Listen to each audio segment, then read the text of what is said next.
Bismillahirrahmanirrahim. Assalamualaikum warahmatullahi wabarakatuh. Alhamdulillahilladzi anzala sakinah fi qulubil mu'minin liyazdadu imana ma imanihim. Asyhadu an la ilaha illallah wa asyhadu anna Muhammadar Rasulullah. Allahumma sholli ala Muhammad wa ala Muhammad la nabiyya ba'da.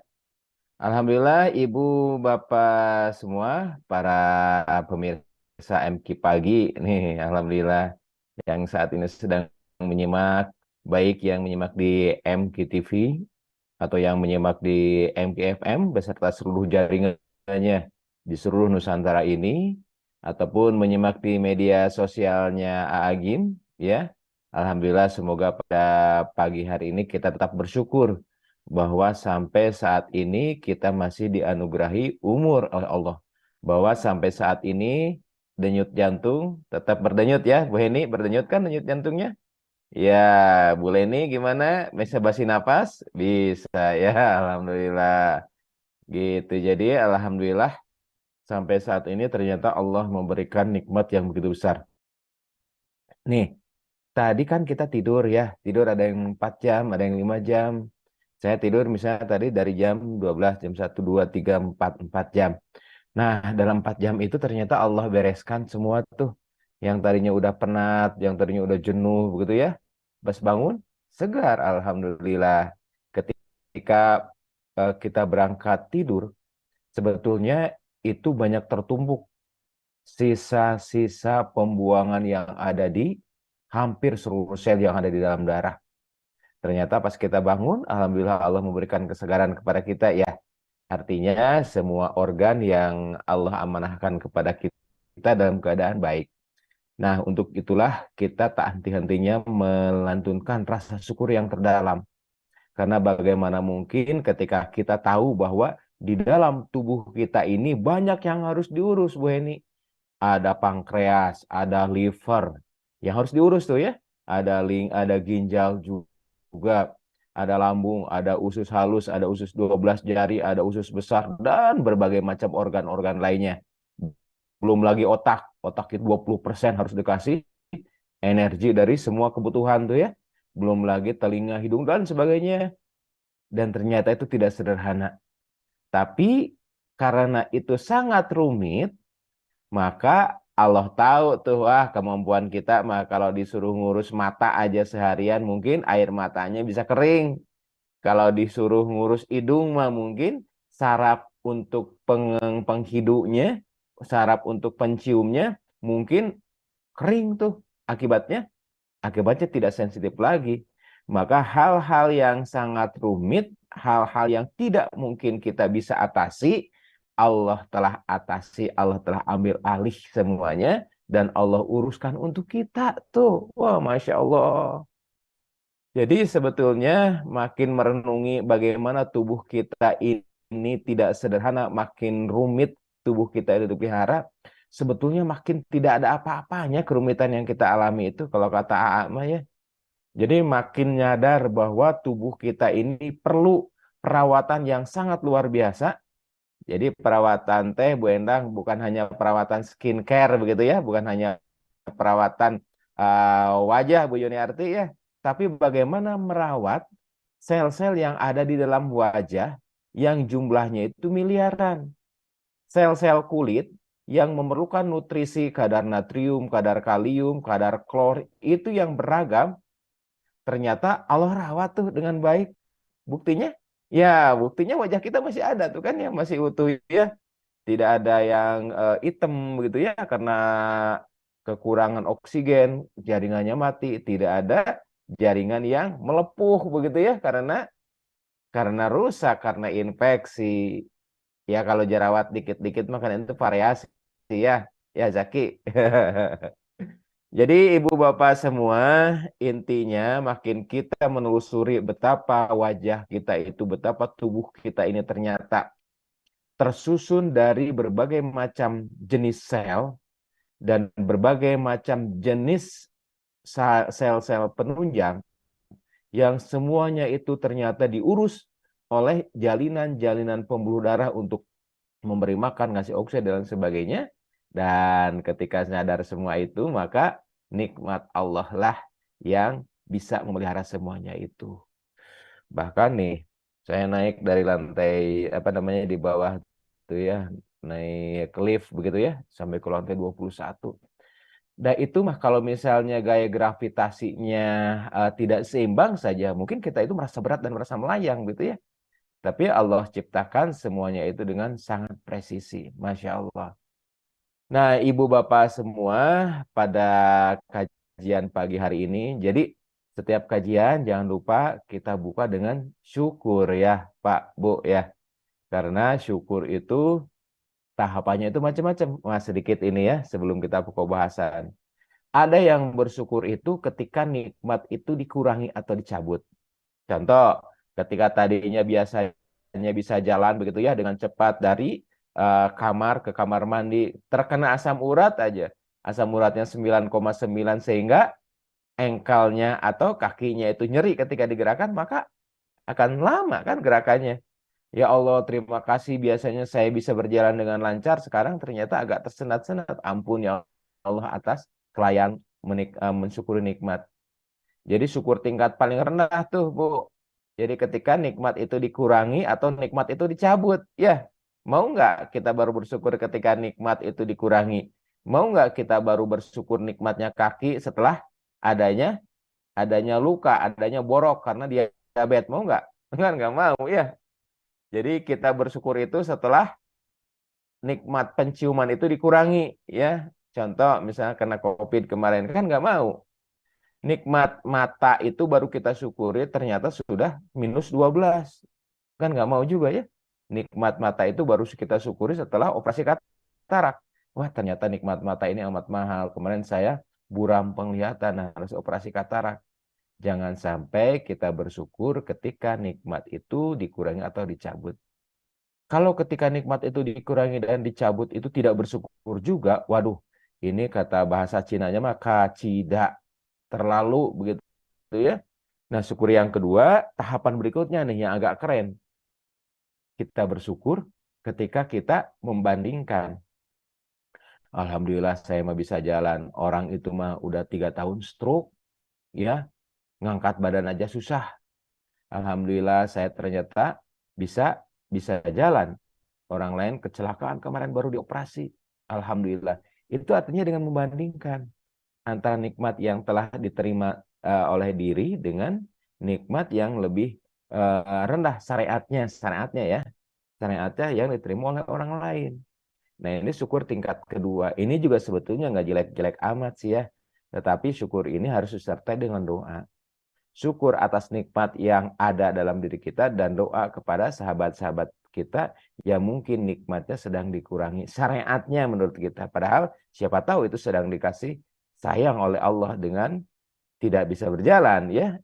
Karena Allah ingin melindungi dari perbuatan-perbuatan yang maksiat di antara seperti itu. Nah, syukur yang ketiga, tahapannya lebih tinggi lagi. Yaitu ketika kita bisa mempelajari bagaimana tubuh kita ini diberikan banyak sekali pemeliharaan, sebaik-baiknya penciptaan, bahwa ternyata ginjal di kanan dan ginjal di kiri itu masing-masing ada 1 juta mesin cuci tuh yang membersihkan darah. Setiap pagi, setiap sore, setiap malam, 76 kali sehari darah kita itu dicuci tuh. Nah, ketika syukur kita dengan keilmuan, maka inilah syukur yang lebih tinggi dari yang dua yang di bawahnya tadi. Jadi kita tidak bersyukur ketika nikmat itu dicabut, kita tidak bersyukur ketika kita membandingkan nikmat kita lebih banyak, tetapi kita pelajari atas nikmat yang Allah berikan yang terus-menerus berlimpah kepada kita. Semoga syukurnya kita itu jangan syukur yang pertama ya, sepakat ya? Jadi jangan sampai kita bersyukur ketika nikmat itu dikurangi atau nikmat itu dicabut. Nauzubillah. Baik, ibu bapak semua, sahabat-sahabat MK pagi, nih pada pagi hari ini kita insya Allah akan membahas tentang nyeri perut. Habis lebaran itu banyak yang sakit perut, katanya Bu Endang. Ya, habis lebaran itu banyak yang kembung, banyak yang lambungnya kena. Nah, kita coba nih, dengan sakit perut, apakah menyadarkan nggak bahwa kita itu punya perut? Ya, Kita coba lihat ya, Ibu Bapak semua, bagaimana sebetulnya struktur yang ada di dalam perut kita ini. Supaya sakit perutnya itu kita bisa mengidentifikasi. Apakah ini sakit perut yang biasa atau sakit perut yang sekiranya ini bisa membahayakan. Baik, Ibu Bapak semua, inilah perut kita nih di dalam. Sebetulnya kalau aslinya tidak sesederhana ini ya. Aslinya itu lebih pabaliut, lebih rumit daripada ini. Jadi kalau kita lihat perut ini isinya begini nih. Ada lambung, kemudian juga masuk ke usus 12 jari atau duodenum ya. Kemudian masuk ke ke usus yang kecil ini nih. Nih, usus halus ini jejunum, kemudian ini ilium. Kemudian ini ujung usus halusnya nih, ya. Masuk ke usus besar. Nah, di sini ada nih usus buntu. Nah, dinamakan usus buntu itu karena nggak ada aliran lagi ke daerah lebih distalnya lagi ya. Nih usus buntu yang kecil nih, yang suka dioperasi nih. Nah, kemudian ini masuk ke usus besar. Terus masuk ke usus besar, ini kolon ascenden, ini kolon transversum, kemudian masuk ke usus besar yang turun ke bagian bawah. Nih, kemudian turun ke belakang. Nah, udah ke belakang udah bau. Itulah abdomen atau perut kita ya. Nah, ketika seseorang mengalami sakit perut, berarti seluruh organ yang ada di perut ini bisa dong menjadi penyebab sakitnya perut ini, ya. Kalau kita lihat secara data atau statistik, yang mana yang sebetulnya yang paling sering menyebabkan perut itu sakit? Yang mana? Yang nomor pertama, ranking pertama yang menyebabkan perut itu dirasa sakit adalah yang ini nih, lambung, ya. Dari mulai penyakit yang paling ringan apa? Dispepsia, ya. Adanya mungkin lebih lanjut itu adalah radang di dalam lambung, gastritis. Radang itu bisa karena pengaruh makanan, bisa juga karena pengaruh zat-zat kimia, contoh mengkonsumsi obat-obatan anti nyeri yang berkelanjutan, jangka panjang, dan tanpa adanya pemantauan dari dokter. Nah, lambungnya itu menjadi radang nih. Ini sering kita bahas kan lambung itu ya, menjadi radang tuh. Jadi permukaannya itu lecet. Akibat permukaannya lecet, ya gejalanya apa yang timbul? Ketika permukaannya lecet, ya di lambung itu kan ada asam. Bayangkan kalau ada lecet di tangan atau ada lecet misalnya di kaki, kita kasih cuka. Seperti itulah. Jadi gejalanya seperti apa kalau nyeri lambung? Ada pedih, ya. Kemudian juga ada pedih sama enggak? Ya, ada pedih. Karena di lambung ini terkait dengan pergerakan yang sangat kuat, maka akan timbul ada rangsang mual. Jadi ada nyeri, ada pedih, ada mual, atau justru lambung ini pergerakannya menjadi lemah sehingga banyak udara yang terkandung di sini. Jadi kembung, mual, perih, kembung, ya. Ada nggak sampai muntah? Ada. Itu kurang lebih gejala-gejala yang ada di lambung. Nah, Ibu Bapak semua, ciri khas dari nyeri di perut yang ada di lambung dan di usus, ciri khas ya. Ada lambung, ada usus. Nah, di sini yang hijau kandung empedu. Ada satu lagi ginjal. Jadi ada organ yang memiliki namanya itu gerakan peristaltik. Yaitu gerakan untuk memeras isi yang ada di dalamnya supaya mengalir. Itu gerakan peristaltik, gerakan yang ritmis. Dari atas, kemudian agak ke bawah, ke bawah, ke bawah lagi. Kan lambung juga begitu ya. Dari atas, dari lambung ke usus. Enggak dari lambung ke tenggorokan, enggak kan? Nah, gerakan itulah yang disebut dengan gerakan peristaltik. Yaitu gerakan ritmis dari otot polos di organ-organ yang bertugas untuk mengalirkan sesuatu yang ada di dalamnya. Kenapa ini penting? Karena nanti ada berkaitan dengan gejalanya. Organ apa aja yang mempunyai gerakan peristaltik itu? Ada lambung, ada usus, ya, baik usus halus ataupun usus besar. Kemudian juga ada saluran empedu yang hijau ini ya.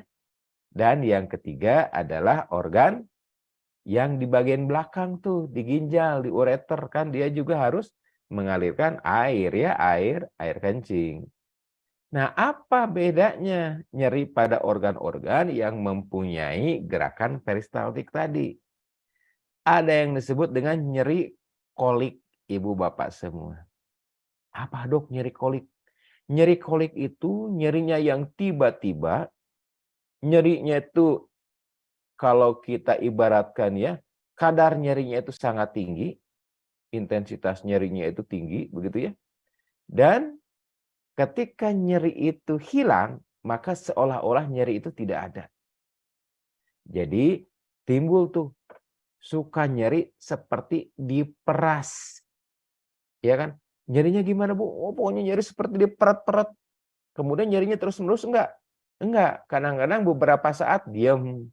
Nah, itu yang disebut dengan colicky pain, yaitu nyeri pada organ-organ yang memiliki gerakan peristaltik. Apa aja tadi?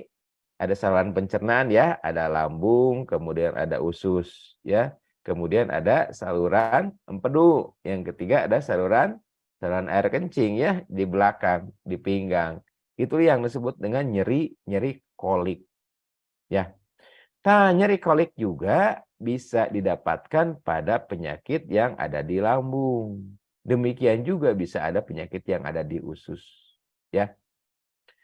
Bisa juga. Karena apa? Karena adanya batu empedu. Nanti kita coba bahas ya. Jadi ibu bapak semua, nyeri ini bisa akibat peradangan. Bisa nggak lambung ini ada penyakit lain? Bisa. Yaitu adanya peradangan yang terus-menerus sehingga timbul seperti borok yang disebut dengan ulkus. Bisa ulkus peptik ya, yang ada di lambung dan yang ada di usus 12 jari ini. Gejalanya apa bedanya yang ada di lambung sama di usus yang ini nih, yang kecil, 12 jari.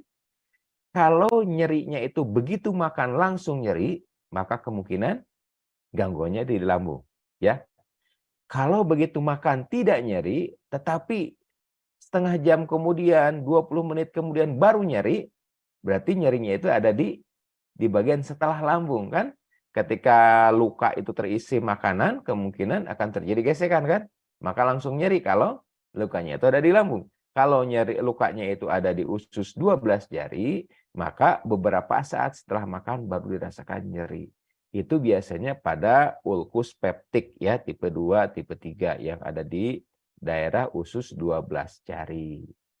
Tipe nyerinya seperti apa? Panas, pedih, seperti terbakar. Ya, itu nyeri karena ulkus, karena adanya luka di lambung dan di usus 12 jari. Itu ya Ibu Bapak ya. Baik. Sekarang kita maju nih, kemana nih? Ke usus halus. Mungkin nggak usus halus itu menimbulkan nyeri? Sangat mungkin. Kenapa usus halus bisa nyeri? Bisa karena infeksi. Infeksi apa yang paling sering? Nah, ternyata infeksi dari tipes katanya. Kuman tifoid, salmonella, ya. Yang bisa menyembuhkan panas itu tuh. Jadi kalau misalnya siang seperti nggak sakit, nggak panas, tapi kalau malam menjelang maghrib panas tinggi. Kemudian kalau pagi-pagi panas udah menurun lagi. Kemudian lama-kelamaan timbul lemas yang luar biasa. Dan kalau kita lihat lidahnya itu putih tuh. Putih seakan-akan di sana itu ada tepung, ya.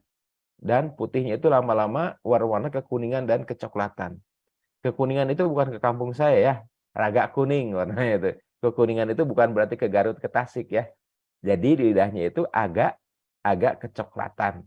Itu karena kuman tifoid. Biasanya di mana kuman tipes? Nah, diamnya biasanya di sini nih. Di usus halus yang berbatasan dengan usus besar. Ya, yang disebut dengan ileitis tifoid. Jadi peradangan usus halus karena kuman tipes. Ya, itu juga bisa menyebabkan rasa nyeri. Kemudian apalagi yang menyebabkan saya nyeri? Ini nih, di usus besar. Tuh, ibu bapak semua, usus besar. Usus besar ini nyeri pertama terbanyak karena radang. Nanti akan saya coba perlihatkan bagaimana radang di usus besar. Kenapa bisa radang di usus besar? Penyebabnya banyak, ibu bapak. Ya, faktor risikonya yang paling banyak adalah sembelit, konstipasi. Ada kan yang misalnya setorannya itu, punten ya, setoran tiap paginya itu kadang-kadang 3 hari sekali atau 2 hari sekali baru ke WC begitu ya. Ada yang kadang-kadang seminggu sekali. Makin lama kontak kotoran itu dengan usus besar, makin besar kemungkinan terjadinya peradangan di usus besar ini. Kan namanya kotoran banyak kuman. Ketika kumannya itu terlalu lama di usus besar, kemungkinan kumannya itu bisa melakukan kerusakan pada usus besar ini. Itulah yang disebut dengan kolitis, yaitu peradangan pada usus besar. Ya. Nah, kemudian masuk lagi ke ujung nih, yaitu ke anus. Di anus itu yang bisa menyebabkan nyeri ada peradangan anus juga, yaitu proktitis. Ada lagi nggak selain radang? Ada, yaitu apa? Tumor. Ada daging jadi, di mana? Bisa di lambung daging jadi itu, bisa di usus besar. Terbanyak di mana? Terbanyak tumor di saluran pencernaan itu di saluran usus besar.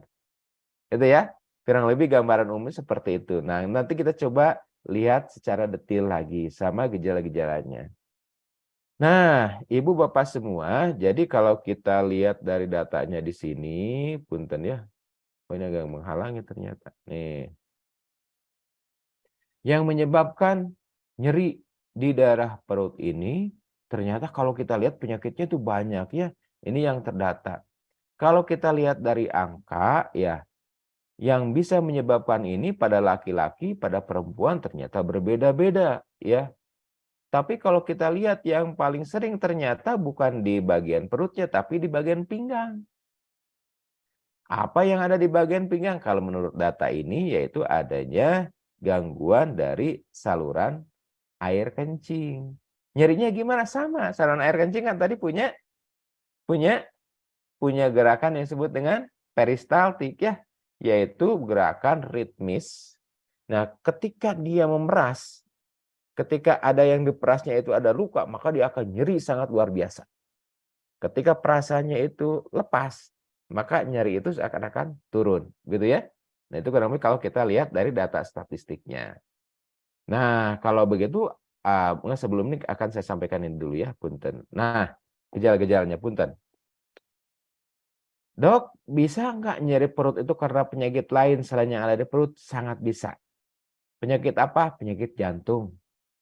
Kalau penyakit jantung itu nyeri sampai ke perut, bisa? Bisa.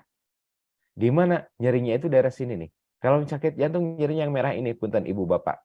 Nih yang merah ini ya. Nih yang merah ini. Jadi kalau di depan itu nyerinya itu di dada sebelah kiri. Ini bisa nyampe ke perut bagian atas di ulu hati di sini nih.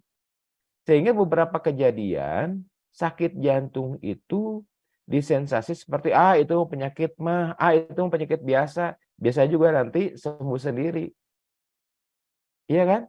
Beberapa kasus terjadi misdiagnosis atau kesalahan diagnosis karena mengira bahwa nyeri di ulu hati itu adalah nyeri dari lambung. Padahal itu bagian dari nyeri akibat kerusakan otot jantung atau MCI, myocardial infarct.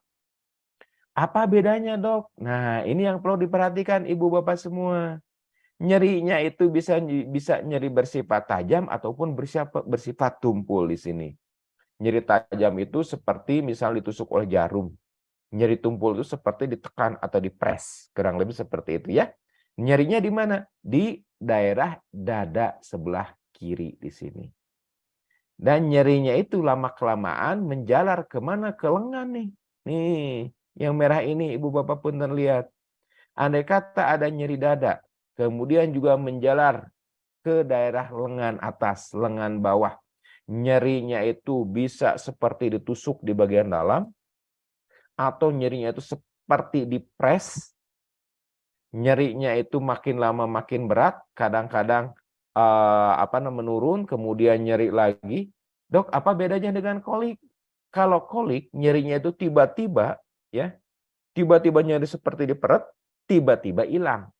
Kalau ini nyerinya tidak seperti itu. Nyerinya itu gradual, makin lama makin nyeri, kemudian nyerinya itu sedikit-sedikit menurun. Kalau kolik enggak, sekaligus nyeri, sekaligus tidak. Kalau ini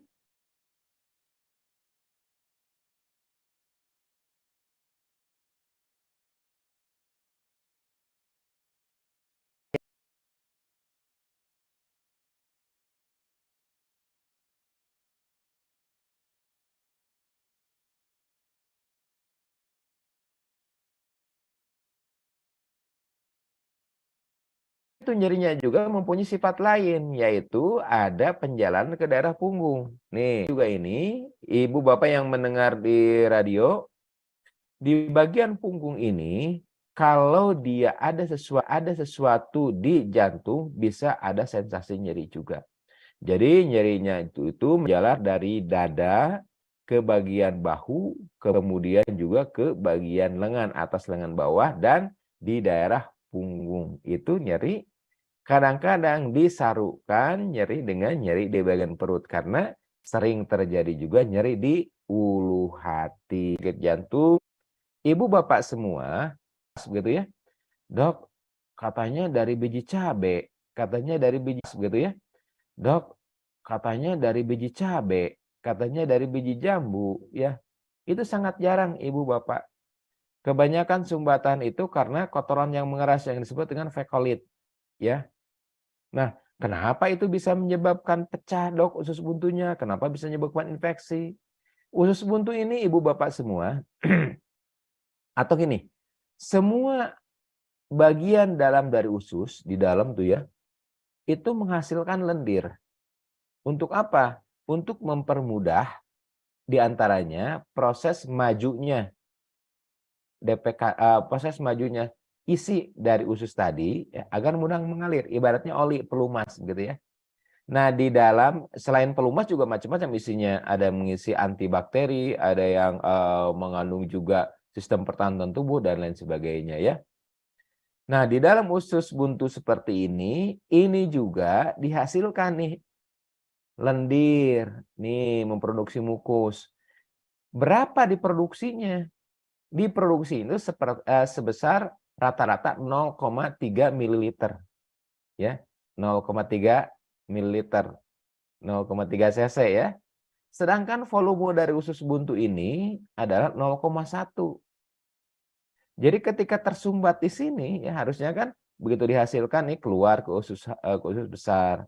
Begitu dihasilkan lendir keluar ke usus besar. Nih, begitu ada sumbatan maka lendir itu tidak bisa dikeluarkan.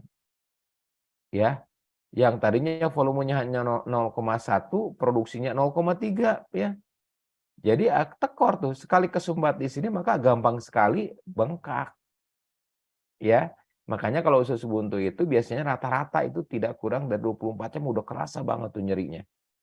Pagi-pagi baru kerasa nyeri ulu hati, kerasa mual, sorenya itu udah nyeri banget sampai malam itu di kanan bawah. Jadi prosesnya itu mungkin seperti ini tuh.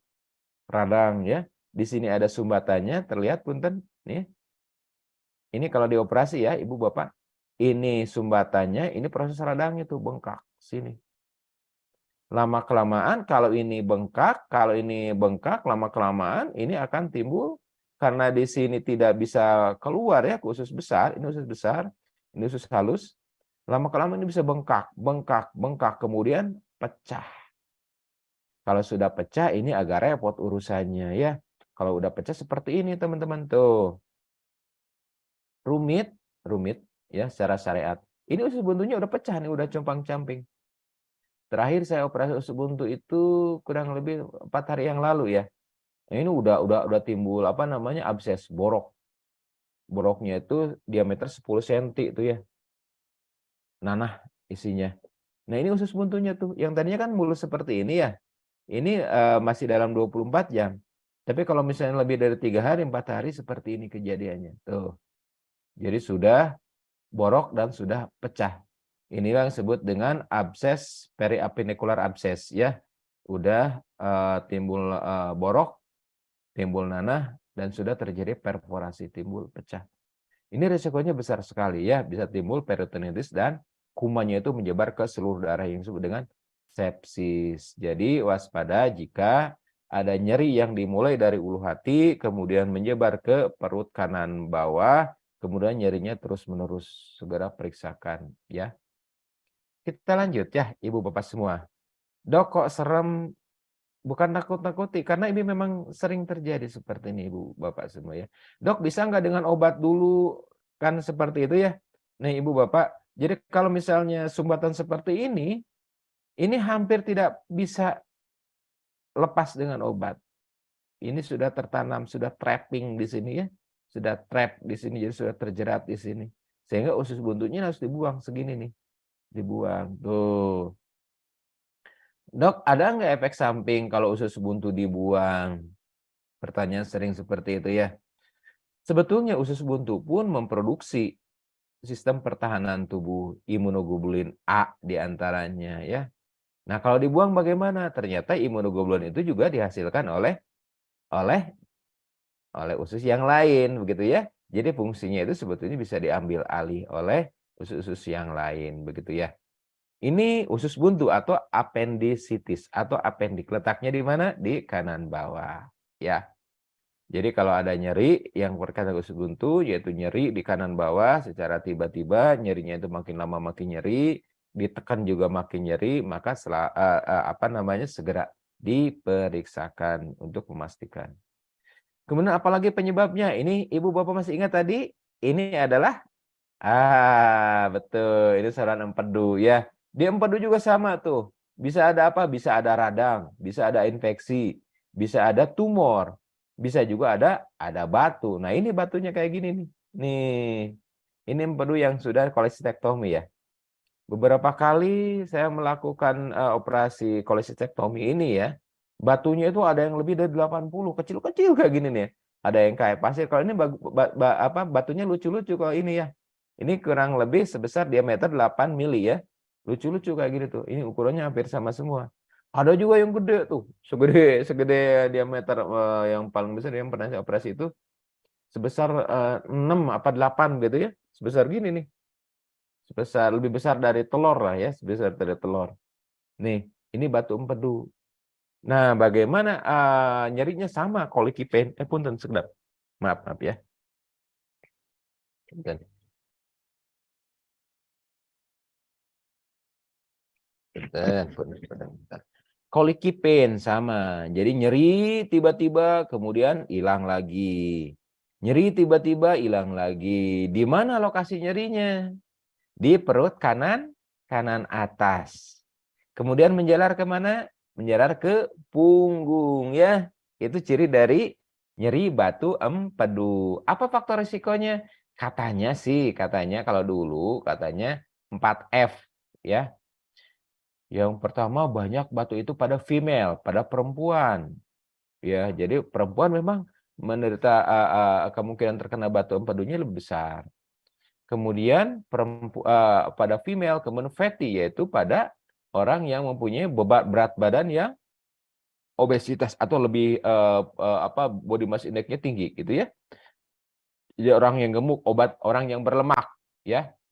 Kemudian 40 yaitu usianya itu lebih dari 40 tahun ya.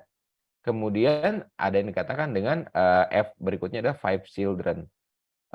Umumnya yang mempunyai anak 5 katanya. Itu perkiraan-perkiraan ya, tapi tidak semuanya juga begitu. Pasien saya kemarin yang direncanakan operasi hari Selasa besok itu umurnya 23 tahun, laki-laki begitu ya. Kemudian satu lagi yang operasi mungkin nanti hari Rabunya itu bapak-bapak. Usianya itu 58 tahun ya. Itu juga tidak semua kok, tidak semua berarti. Pertanyaannya, apakah semua batu itu harus dioperasi? Belum tentu. Ya, batu empedu itu tidak selalu harus dioperasi. Ada beberapa indikasi yang tidak diperlukan operasi. Apakah batu itu bisa hancur dengan Obat-obatan ada yang bisa, ada yang enggak, ya tergantung dari jenisnya. Dok, emang batunya jenisnya apa aja, Dok? Ada batu pualam, batu marmer. Batu di sini bisa dari batu apa namanya? Batu, kalau kita istilahkan mungkin ya bisa batu asam urat, bisa batu oksalat, bisa batu kalsium, bisa juga batu dari bilirubin, macam-macam ya batu-batunya itu. Ada yang sifatnya itu rapuh, ada yang sifatnya itu keras. Ya, kalau ini lucu nih, bisa dibikin kalung begitu ya, banyak banget ya. Nah, yang sekarang yang lanjutnya adalah radang dari usus besar. Ini ibu bapak semua. Apa radang usus besar? Usus besar di mana? Review sedikit ya nih. Usus besar itu di sini nih, punten. Kemananya? Nah, ini usus besar ya. Nih, ya, di sini aja yang jelas ya. Nah, ini usus besar ya. Nih, usus besar itu fungsinya apa? Usus besar itu fungsinya untuk lebih menyerap cairan-cairan. Ibu bapak kalau makan bubur, kan keluarnya bubur encer apa padat? Ada padatnya, ada encernya ya. Kalau misalnya makan bubur atau makan misalnya ini aja seperti apa es krim gitu ya. Makan es krim, keluarnya kan mantan es krim itu kan nggak cair ya, tapi tetap aja lembek begitu ya. Makan bubur yang tadinya cair juga tetap aja jadi lembek. Cairannya itu banyak diserap di mana? Banyak diserap di kolon, ya. Jadi makin lama kotoran itu berdiam diri di kolon, maka cairannya itu makin banyak terserap dan makin kering, ya. Nah, ketika kolon itu mengalami peradangan, ya seperti ini tuh. Jadi peradangannya itu bisa karena apa namanya? eh Kalau colitis ulcerativa bisa juga karena Crohn disease, penyakitnya macam-macam lah. Intinya ada perlukaan di sini, ada peradangan. Gejalanya apa? Gejalanya itu bisa diare, diarenya itu berulang, Pak, Bu. Dalam 1 bulan itu bisa 3 kali, 4 kali diare, dan diarenya bercampur lendir. Nyerinya seperti apa? Nyerinya di perut bagian kanan atau kiri, atau di dekat ulu hati. Karena kan usus besar itu letaknya itu seperti huruf U terbalik ya. Tuh kayak gini. Bisa juga di daerah ulu hati tuh. Wah, ini kadang-kadang disarukan lagi juga dengan penyakit lambung. Ya, penyakit lambung apa bedanya dengan penyakit usus besar di sini? Dari gejala lambung itu lebih dominan ke pedih, perih, kembung, mual. Tapi kalau di usus besar, itu perih, pedih, kembung, mual itu hampir nggak pernah ada. Yang ada itu nyeri bersifat tumpul, tidak tajam. Ya. Kemudian gejala berikutnya dari penyakit radang usus besar itu adalah timbulnya diare. Selain diare, ada nggak timbul lain? Ada. Justru apa? Konstipasi. Ini uniknya. Jadi kadang-kadang 3 hari, 4 hari tidak bisa BAB, kadang-kadang 3 hari berikutnya sehari itu bisa 4 atau 5 kali buang air besar. Itu uniknya. Ketika diare, rata-rata disertai dengan lendir dan cairan berwarna putih ke kuning-kuningan. Nah, saya nggak nyebut ke kuningan ya. Bisa disangka ke Garut, ke Cirebon gitu ya. Ke kuning-kuningan. Nah, itu aja yang aman, Mah ya. Nah, ini radangnya seperti ini, Ibu Bapak semua. Nah, begitulah mungkin penyakit-penyakit yang bisa menyebabkan nyeri perut. Yang mungkin satu lagi yang saya titipkan adalah dari batu ginjal ya. Kalau kita lihat batu ginjal apa namanya? Mulai dari pinggang ya, batu ginjal. Sebentar, saya coba carikan contohnya ya. Nah, punten ini batu ginjal. Oh, belum nampak ya, punten saya cek dulu ya. Kalau batu ginjal itu nyerinya bisa di pinggang, bisa juga dia menjalar kemana? Dia bisa menjalar ke paha, baik itu paha depan ataupun paha bagian belakang. Bagaimana sifat nyerinya? Nah, Ibu Bapak semua, sifat nyerinya pun bisa berupa colicky pain, yaitu nyeri yang sifatnya itu tiba-tiba timbul ya, tiba-tiba timbul kemudian tiba-tiba hilang, begitu ya. Nah, ketika nyerinya itu hilang, biasanya dia nggak ada keluhan apa-apa tuh, ya. Ketika nyerinya timbul, nyerinya itu sangat luar biasa. Itulah nyeri nyeri kolik, yaitu nyeri kolik dari ginjal ya, atau dari saluran empedu ya. Baik, mungkin saya coba lihatkan ya gambar batunya itu seperti ini. Punten, mudah-mudahan bisa terlihat ya. Eh, bentar. Belum di ini dulu.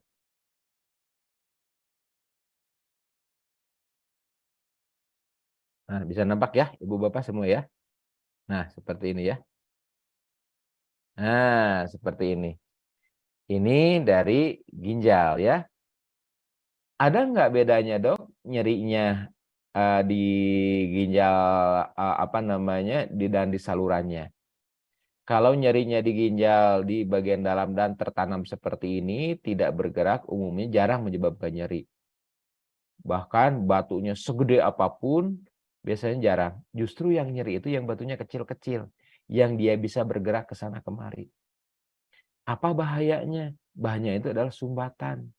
Kalau saluran kencing ini tersumbat, kan ginjal itu menyaring darah.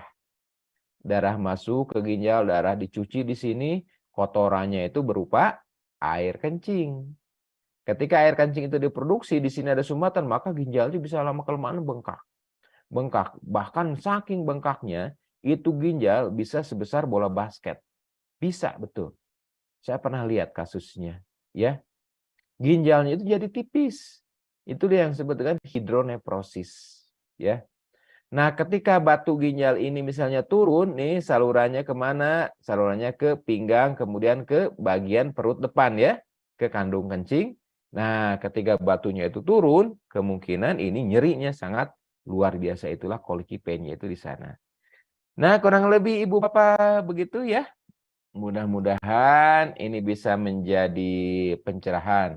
Pertanyaannya, nyeri yang bagaimana yang harus segera ke dokter? Nyeri yang bagaimana yang bisa diselesaikan dengan obat warung? Nyeri yang mana harus dioperasi, mana yang enggak, supaya kita itu puguh. Ya, nah saya kasih clue-nya begini. Pertama, jika nyeri itu berhubungan dengan makanan, begitu makan, kemudian nyeri, mual, ya, kemudian ada pedih. Kemungkinan gangguannya itu ada di lambung. Kalau misalnya ibu bapak ubah pola makan, kurangi stres, kemudian mengkonsumsi obat anti asam, antacid, ya, apapun mereknya. Ternyata itu berkurang, maka kemungkinan itu aman. Tapi sekali lagi ubah pola makan. Jadi aturan jadwal makan dan makanan-makanan tertentu yang bisa menyebabkan iritasi itu dihindari. Pedas, asam, kopi, teh pahit, coklat, rokok, alkohol. Itu yang menyebabkan iritasi terhadap lambung. Kalau makanan polanya udah diperbaiki, makanan pantangannya itu sudah dilakukan, insya Allah itu nyeri berkurang, kemungkinan itu nyeri di lambung. Andai kata nyeri beberapa saat setelah makan, kemungkinan di usus 12 jari itu pun harus dimodifikasi dari pola makannya. Waspadai jika nyeri di ulu hati, kemudian beberapa jam kemudian pindah ke kanan bawah. Makin lama nyeri itu makin tinggi. Dari skornya itu mungkin 2 sampai ke 8 sampai ke 9. Waspada itu ada usus buntu. Andai kata nyerinya itu di sebelah ulu hati, kemudian terasa juga nyeri di dada, begitu ya. Kemudian juga ke bahu, ke lengan, kemungkinan jantung. Hati-hati. Ya, itu harus dilakukan pemeriksaan. Andai kata nyerinya itu berulang di kanan atas, nyeri hilang. Terutama setelah makan makanan yang mengandung lemak tinggi, udah makan opor, udah misalnya makan daging begitu ya, nyeri terangsang, kemungkinan batu dari empedu. Hati-hati. Cek, periksa, cek USG, adakah batu di empedunya. Nah, begitu ya, Ibu Bapak semua. Mudah-mudahan ini bisa apanya Mas sedikit ya mencerahkan begitu ya. Baik, saya coba bahas pertanyaan-pertanyaan Ibu Bapak, punten ya. Pertanyaannya dari IGI Kota Bandung. IGI itu apa sih? Ikatan Guru? Oh bukan. IGI Kota Bandung. Siapa namanya?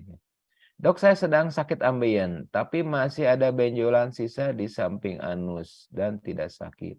Pengen hilang, bagaimana pengobatannya?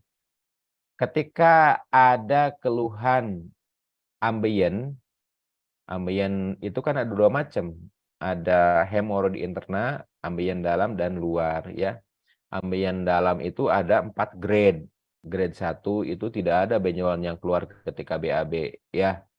Nyerinya kadang-kadang ada, kadang-kadang rasa mengganjal, kadang-kadang ada darah. Kemudian yang kedua, grade kedua itu ketika ada BAB muncul benjolan. Ya. Ketika BAB beres dia masuk dengan sendirinya. Grade ketiga muncul benjolan tapi dia ogah masuk lagi. Tapi kalau didorong dia nurut tuh. Ya. Grade keempat dia ogah masuk di dalam. Gerah katanya. Nah, ketika obati, nah ada sisa tuh benjolan sedikit.